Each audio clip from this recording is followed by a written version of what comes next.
safety means so many things. I remember coming into lab, getting a column started and collecting fractions with my coffee right there at my hood, sipping on coffee, wearing gloves. My graduate advisor showed me this picture of his birthday where he's got a piece of cake in one hand, he's smoking a cigarette, and he's running a column in his hood. No joke. You didn't think about safety like you do today, not back then.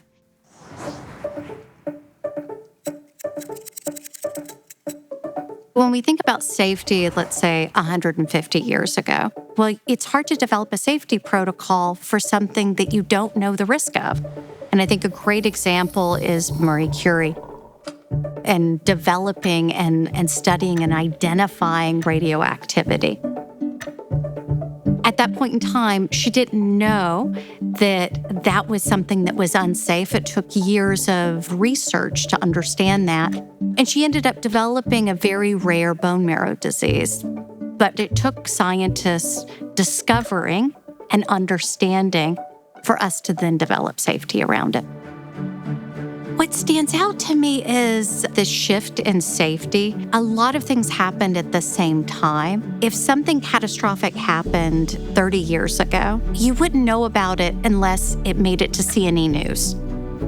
And there was a major lab incident at UCLA that did end up in court. And I think that was a massive awakening for academia. I was starting my postdoc at that time, and wearing a lab coat and always having PPE on became the forefront of conversation. We were starting to talk about it.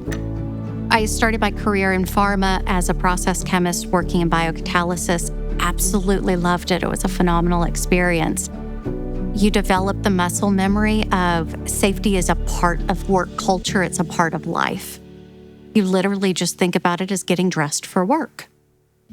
The reality is chemists and people are behind every new innovation and product that's out there. There is a chemist that had to go into lab and develop that chemical and figure out what the safety looked like. At Eureka, we develop new ingredients to replace legacy chemicals that are being phased out by regulatory bodies around the globe.